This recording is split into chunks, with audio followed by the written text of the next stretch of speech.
Ladies and gentlemen, you are now entering the Decent Christian Talk podcast. Enjoy.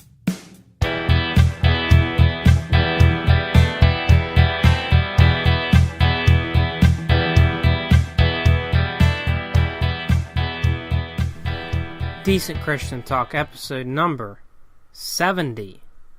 Hey, what's up everybody? I'm Gabe Jones. This is a show that's by the fans and for the fans.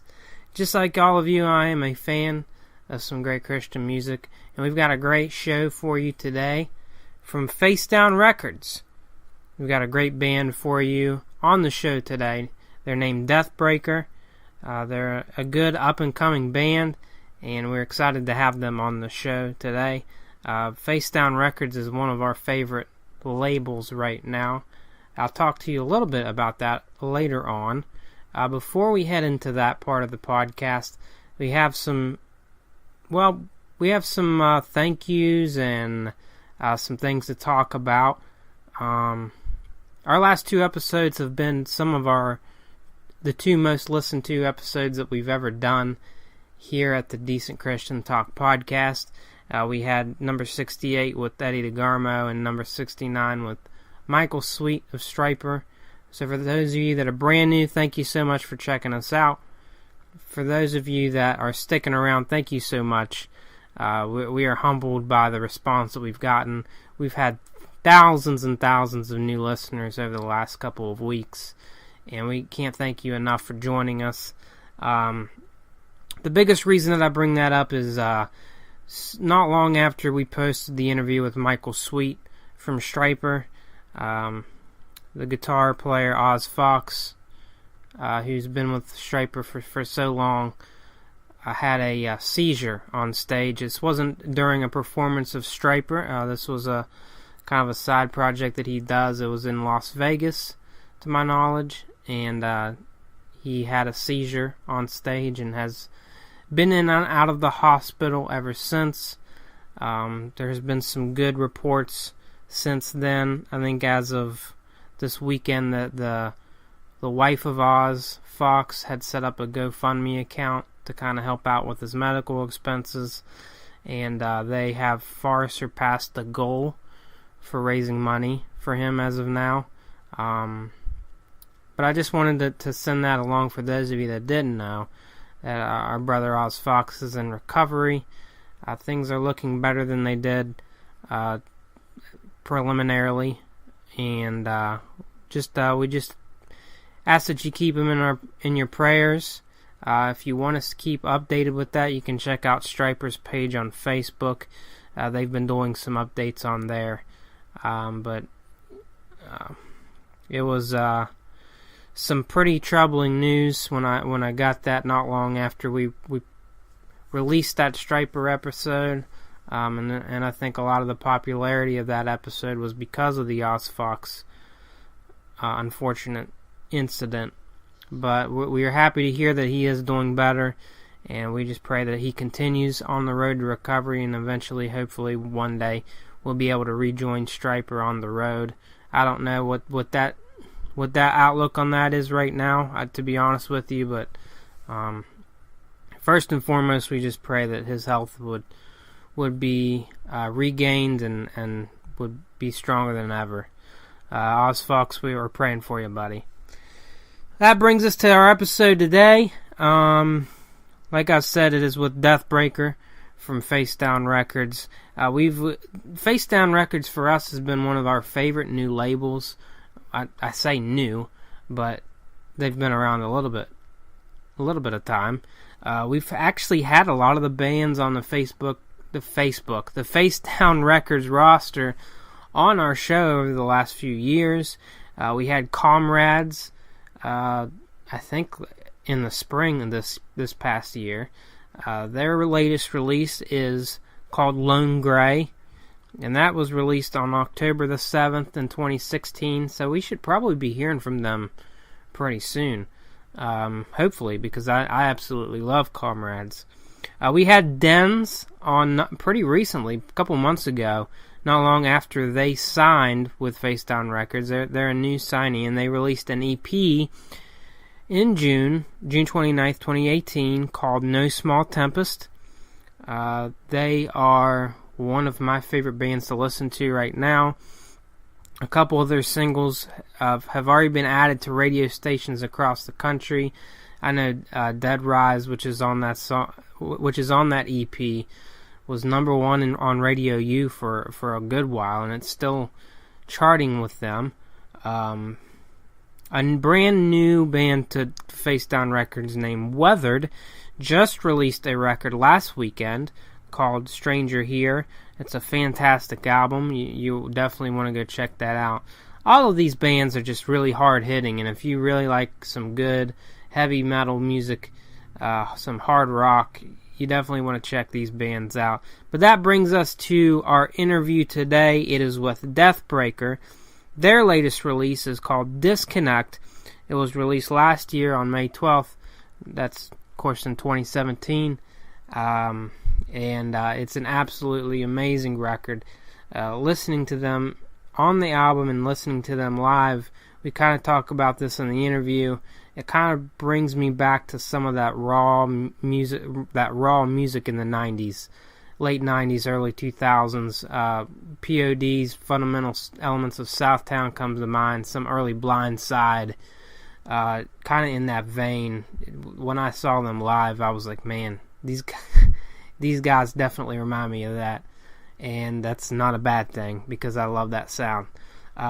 Actually, the interview is done with my brother Josiah. They did it not long ago at the Creation Festival. They got out of the hot weather into the air conditioning trailer and chatted for a few minutes, and we are going to head into that interview right now. Without further ado, here is our interview with Deathbreaker. All right, hit that horn, babe. Let's dance.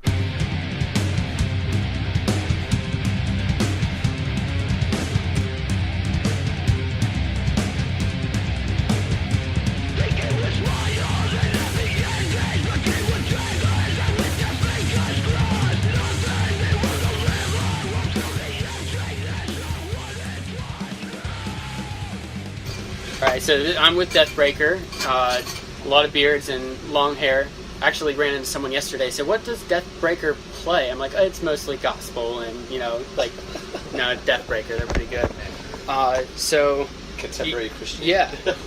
Yeah. You guys enjoying the festival? Yeah, certainly. It's been great. I saw where you just recently released an album, Disconnect, which was May 12, 2017. I'm trying to read my brother's handwriting. So talk a little bit about that album. Yeah, this is an album that we released on Facedown Records. We went ahead and signed with them within a short amount of time, had the album out ready to go. So it's been a great opportunity for where this album has taken us and the people we've been able to meet through it and all that good stuff. So it's been good. I know Facedown is a very good place for metal in general. I know someone we recently interviewed, Dens, has been. So how's it been with Facedown for you guys? It's been awesome. It's been great. We're a little reluctant to sign with labels in general. However, Facedown Records was one that we were certainly had not heard anything negative about from the bands that had been on the label. So we had a lot of credibility with them. So when we did have conversations with them and they wanted to sign us, we were very excited to work with them. Nice. Yeah. I see also you guys are from the left coast out in Washington. What's the music like, the music scene out there? I'll let you field that one. It's interesting. I mean, the East Coast people that we meet talk a lot about how it's very, strict and, like people are very into, specifically hardcore, specifically metalcore and those kinds of things, and I think the West just doesn't really get a lot of bands that want to tour all the way out to Washington, so we kind of just take what we can get and we'll just be psyched to see whatever heavy bands will come out, Have you guys been to the East Coast a lot, or just, I know traveling can sometimes be difficult. This is our second tour out to the East Coast this year. Okay. So we've been out, and then after this, we'll do another West Coast run. So for the year that this album's been out, we've been able to make it out here twice. That's very good. And have you been playing a lot of festivals? Has that been good for you guys? Yeah, we've hit as many festivals as we can. I think we've probably hit 4 or 5 this summer. And then after this one, we've got Audio Feed. And then after that, we've got Joshua Fest. So a couple more festivals before we finish out the summer. So, what is your guys' background in music? I was watching you yesterday, and my brother was there, and he kept saying, "This is fundamental elements of the Southtown POD just turned all the way up to 111." So this is so he was really impressed. And did you guys listen to POD, or what were you guys listening to growing up? Well, I think everyone listened to POD.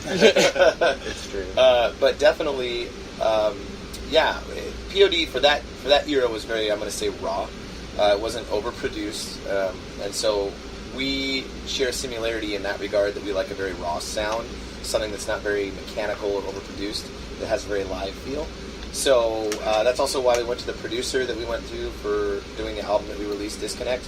He has a very live feel, very raw feel, but it's also very good and professional. So that inspires some of the earlier music is associated with that feel, and therefore, yes, we do attribute some of that to that early 2000s, you know, I don't know, music, I don't know, like genres, yeah. Yeah, I guess I should say, we as a band pull influence from bands such as like Botch, Dillinger Escape Plan, Norma Jean, and Matt Bayless, who was our producer, had worked with those bands before, and that's why we chose him, because it's that very older, just raw, heavy sound, and that's what we were going for, and I think Matt just nailed it on this album. Have you guys got to tour with some of those people like Norma Jean that's still around? Do you have anything coming up in the future? So the stuff that we can talk about that's coming up for the future, we're able to just play with friends. Like we just got done with a tour with Comrades. There's some label mates. They're very good. Yeah, great friends of ours. So we're really stoked that those opportunities come up. We have played with Norma Jean several times. We haven't toured with them, but we have played shows when they've come through town, and we've made a lot of relationships with them, and just many bands of that that caliber. So, but up to this point, yeah, it's mostly just been DIY tours with friends that are kind of at the same level of band, and then the future holds some big stuff too. So, well, how can people stay in touch with you? The best thing you can do is follow all of our social medias. Stream us for sure on Spotify. That would definitely be definitely beneficial for someone that wants to listen to the music. That's probably the best avenue. If you want to come out to a show, we can sell albums and whatnot. But yeah, just follow us on our social medias, and that's going to be the best way to stay in touch with what Deathbreaker's got going on. All right. Thank you guys very much for your time.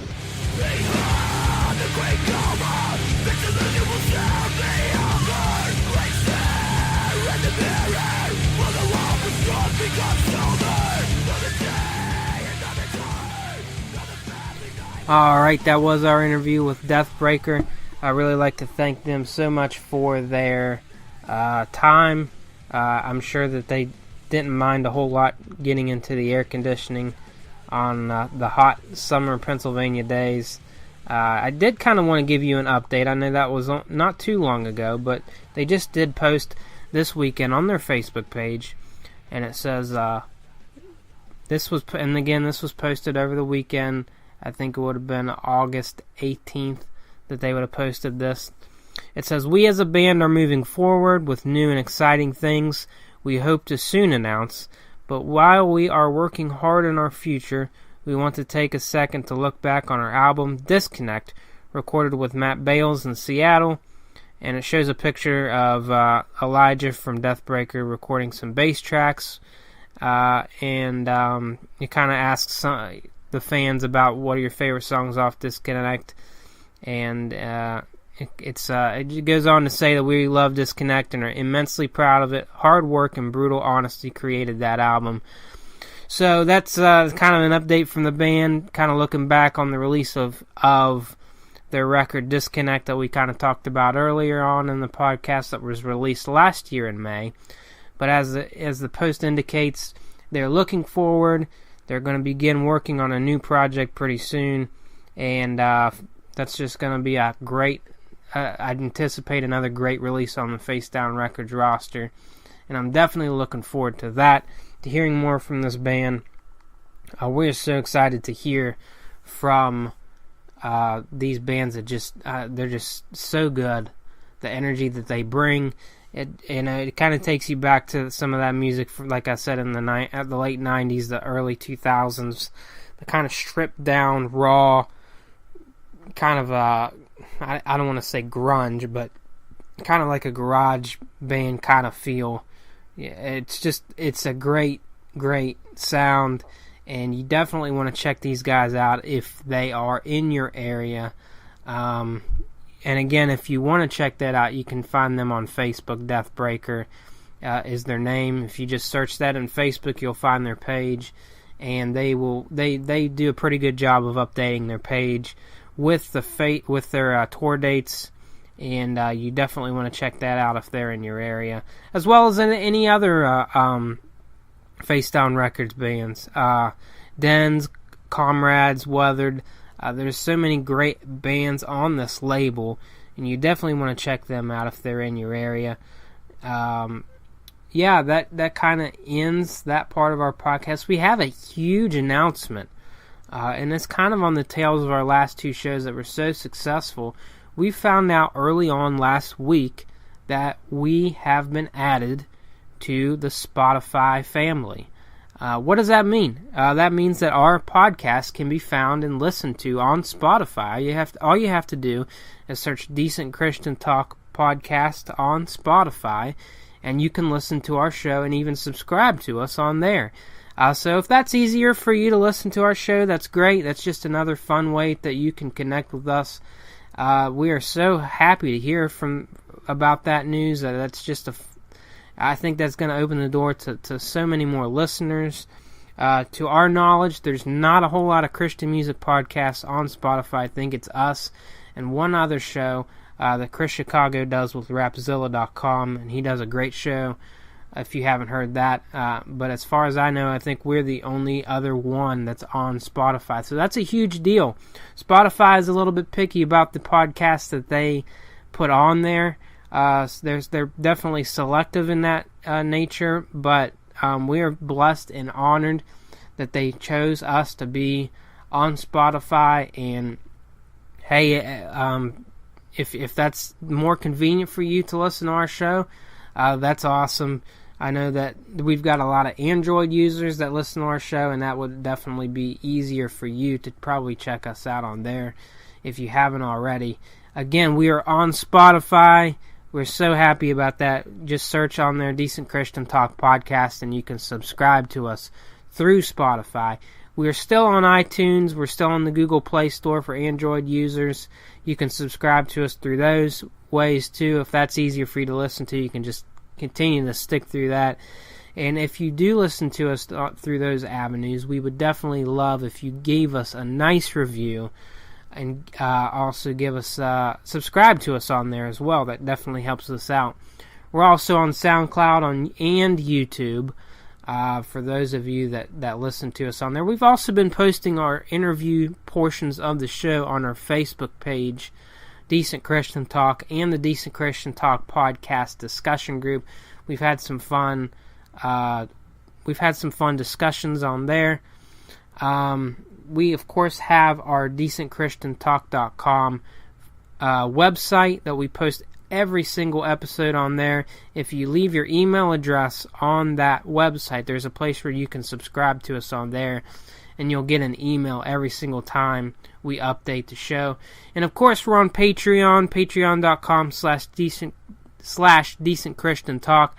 For as low as $1 a month, you can give us you can support us, basically. You can join our team and keep this show on the air. We will greatly appreciate it. Hey, guys, the reason why we're on Spotify is because of you. It's because of the way that you guys have listened to us over the years. It's because of the way that you've shared these podcasts on your social media with some friends. And to be honest with you, that is our favorite thing, our favorite way that you guys can share this podcast is through word of mouth. Just tell people that you think that would like this.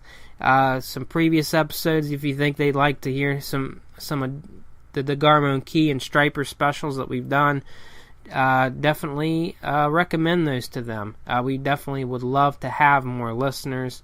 The Spotify deal definitely helps us out. And we don't do this for popularity or recognition like I posted on our Facebook discussion page.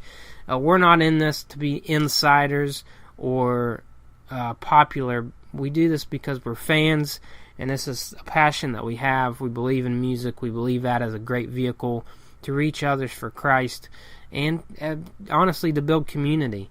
And that's something that we believe in, and that's the reason why we're going to continue to do this for as long as we possibly can. And with your support on Patreon.com, we could continue to do that a lot easier. But hey guys, thanks for checking us out. We will catch you next time. Peace. Don't forget to tip your waiters and waitresses. Thanks.